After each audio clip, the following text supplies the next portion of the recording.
All right, our final storyteller of the Moth Round 1, our last delusional delusioner, is going to be Shira. Come on up to the stage.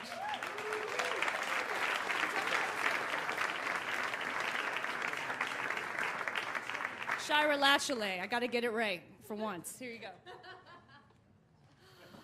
Okay. On Halloween 1990, which happens to be 2 days after my birthday, but that's not really the point of the story. On Halloween 1990, Dwayne, my husband, suggested that we should break up. And this wasn't really a shock. It was more like one of us had to do it. And Dwayne and I had been married since March 30th, 1984, and our son Alec was born July 30th, 1984. Having just decided to split up, I located an apartment for me and Alec to live in. There was this weird little moment when at the income-adjusted apartment complex, when I told the lady to call me at work, her answer indicated that she thought I was telling her to call me at work because I was keeping my move a secret, when really I just meant that's where I was during the day.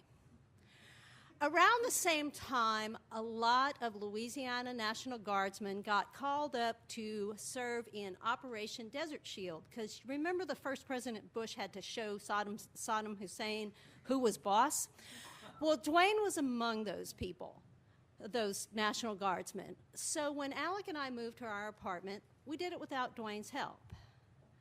Now, as it turned out, Dwayne never did go overseas, but in any case, the uncertainty of the situation and the, fondness growing absence led to us reconciling. We celebrated New Year's Eve together, and one of the things he told me was, stay independent.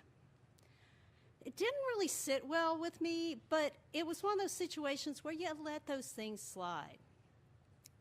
Now, Dwayne stayed on active duty until May 1991, but he could visit us a lot, and I even got to go visit him at glamorous Fort Hood. Oh, yeah.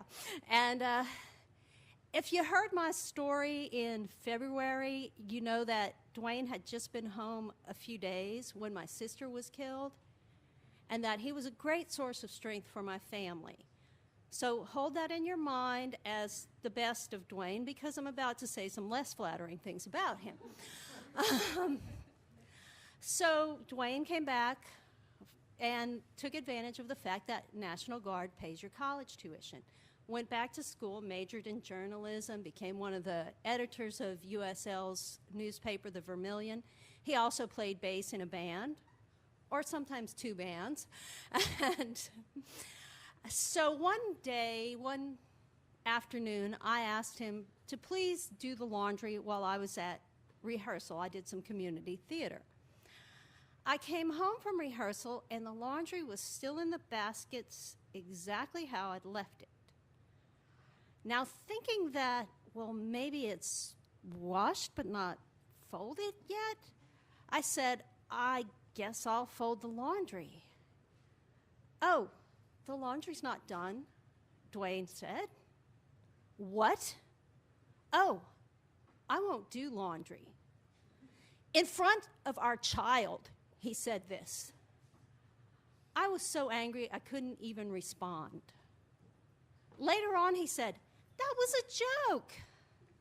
I thought there was two things I should have told him. If you're not going to do laundry, where are you going to live? And you're not being very independent.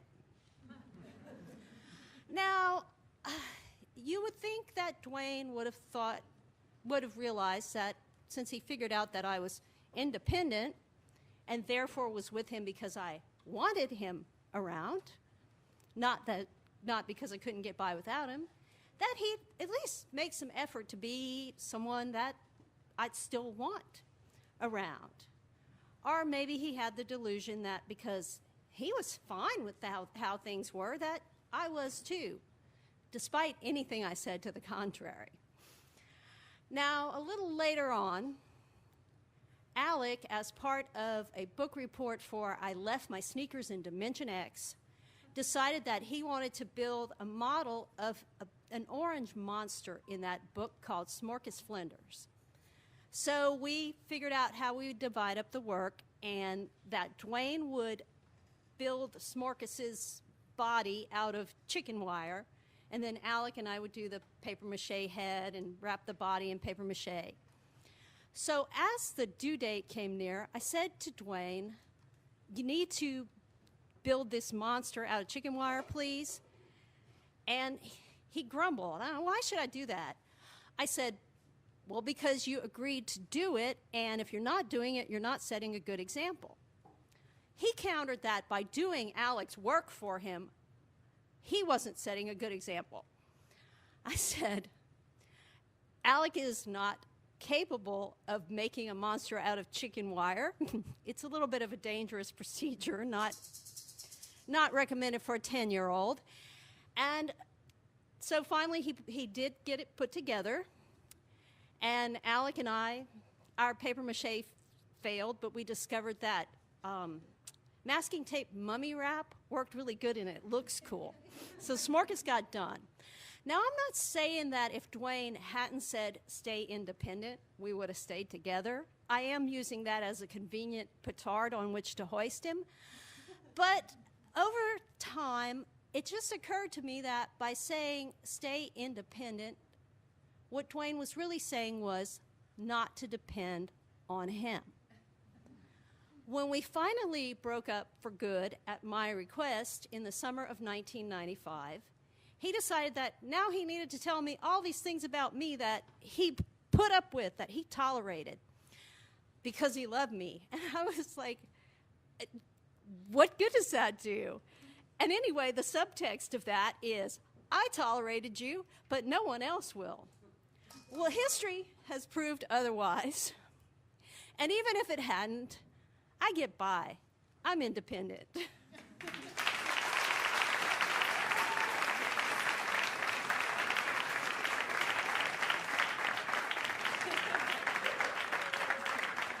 Right. It's not you, it's me.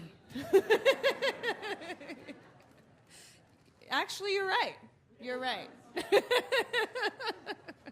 Judges, what do we have for Shira? Let's hear from our judges. We're going to start with Jindal for president. What do you think? 7.7. Thank you very much. What they're really saying, ladies, he's just not that into you. My mother sent me a copy of that book.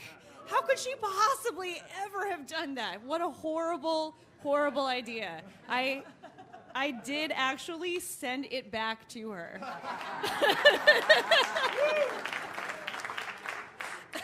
I don't know. Don't let your mom watch Regis and Joy. I don't know what to say. A figment of your imagination. What do you got over there? 8.0. Thank you very much. And Eyes Wide Shut. What say you? 8.2. All right. Ladies and gentlemen, delusional and non-delusional, we are going to take a break. This is the intermission for the Moth. Come back in, 7 to 10 minutes.